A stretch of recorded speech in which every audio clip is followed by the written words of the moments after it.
Her zaman benim gözümün önünde onlarıydı.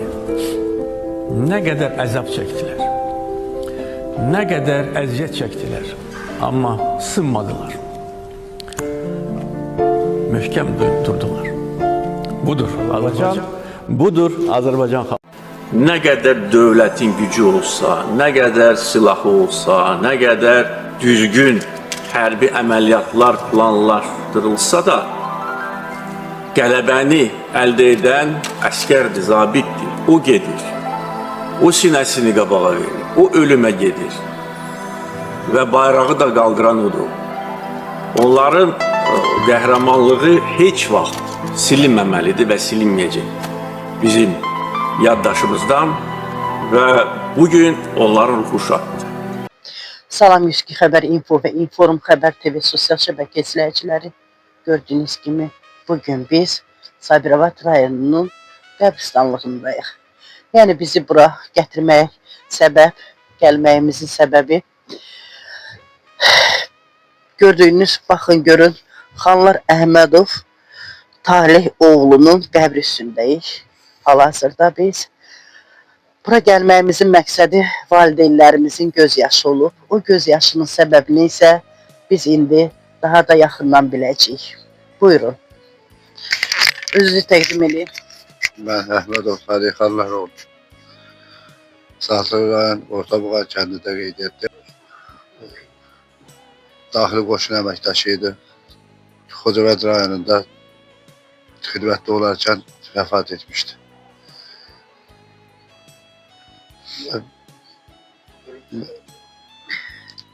Ölüm səbəbi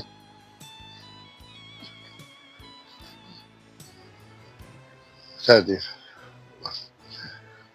Həyəcandan danışa da bilmirəm. Başa düşürəm. Ölüm səbəbi sənəddə bir cürə qeyd olunub. Baş beyin travması yazıblar. O xəbərlərdə başqa bir şey deyirlər. Mən çox xahiş edərdim ki, aidiyyəti qurumlardan məni kömək eləsinlər. Mən uşağıma şəhid adı alım. Bu iş sona getsin.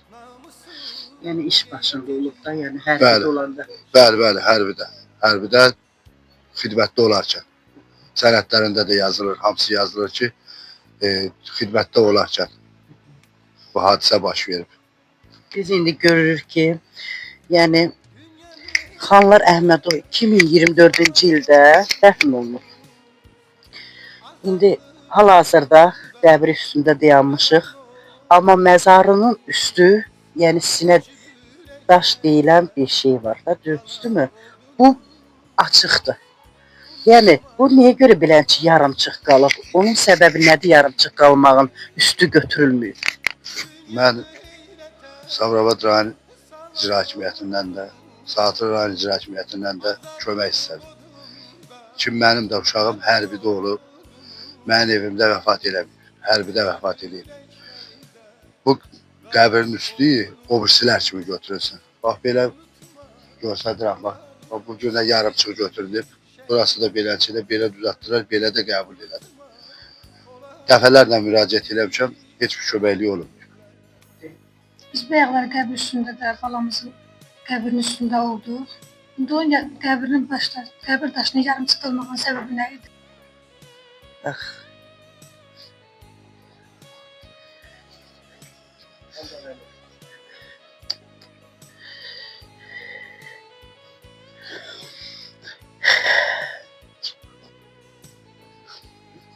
Ağlam, Allah rəhmət eləsin.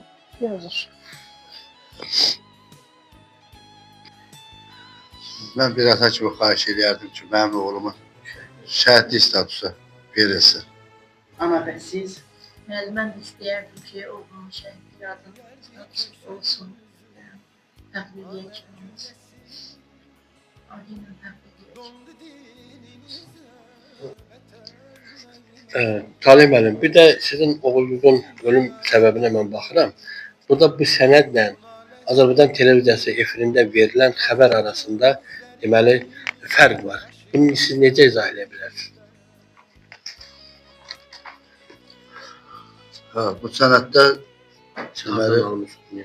Beyləqan xəstəxanasından veriblər sənədi mənə. Oradan getdim sənəd aldım. Sənəddə baş beyin travması yazılıb, amma xəbərlərdə yazıblar ki, xəbərlərdə hələ də qalır, o xəbərlər məndə də var.